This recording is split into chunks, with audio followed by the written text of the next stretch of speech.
This game is a lot of fun to play. Oh, well, thank you. And it's just, you know, a lot of times we'd be playing the game and we'd be talking about the movie more than playing the game.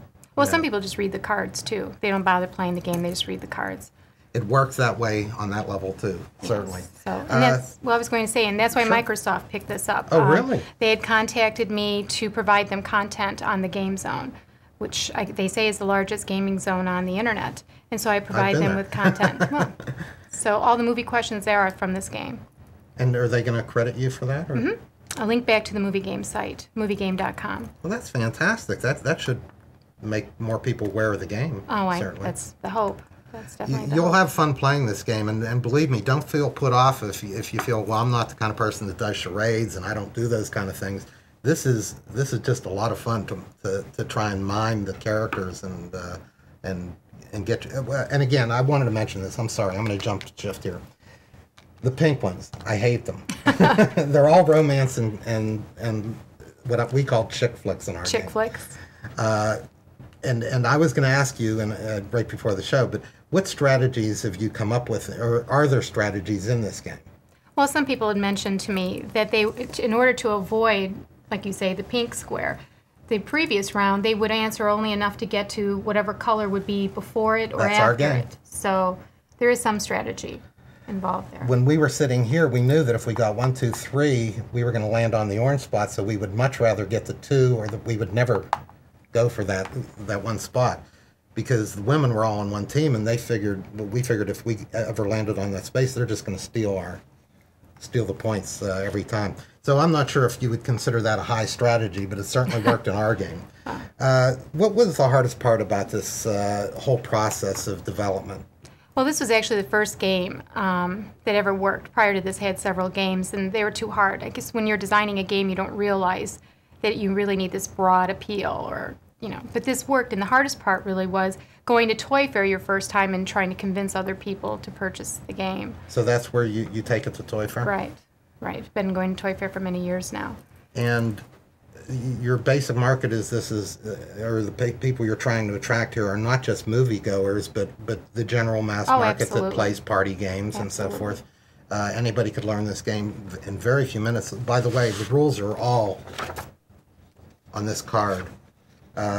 It takes about 5 minutes to read them, and believe me, many times you won't even play the game. You play the cards. Right. It's so much fun. And sometimes people don't even bother reading the directions. It's so easy. It's just very self-explanatory. And on the back, for those of you that are challenged at, what do you call the charades? Charades. They give you all the little symbols and how to do them.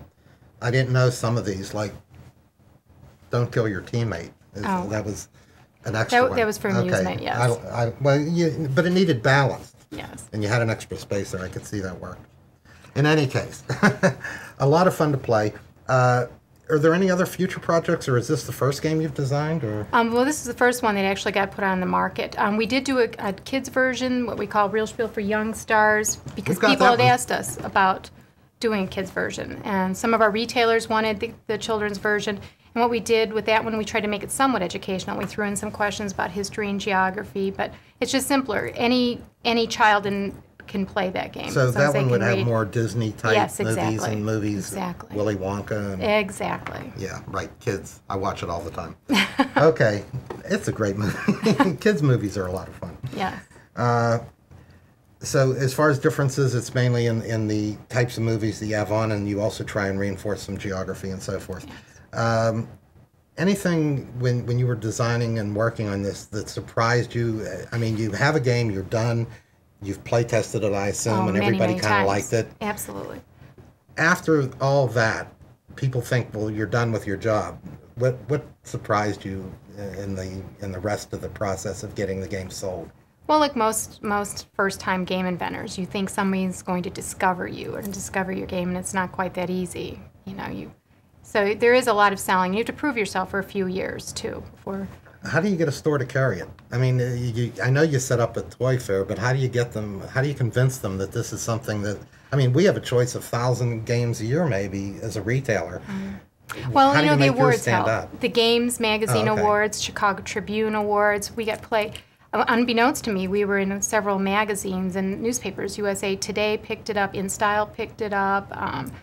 I know there were San Francisco Chronicle. All these places were picking it up, and I would have friends sending me pieces saying, "Oh, I saw your game in this magazine or that newspaper," and you know, we weren't even trying to place real Schpeel in those. They were just showing up, and that was easy. That was good. How'd you come up with that name? Real Schpeel? Oh. Because to me, it's like real, and then Spiel is German for game, isn't it? It is, but you know, I didn't know that when I came up with the name. Believe it or not, I did not know that. Well, real, right? R-E-E-L, right? Okay, that makes sense. I got that. Real. Schpeel, I know it's like Yiddish for, you know, your line. You're giving a line out, right? And so that's why it became, you know, Real Schpeel, or Hollywood's Real Schpeel, for people who didn't, you know, get that. And then afterwards, someone told me that Schpeel meant to game. It's Old English and German, I guess, for to game. So it's interesting. It struck me as one of those things that you lucked in. Yes, absolutely. Serendipity, I mean, what a all great the way. Name. Yes. That's super.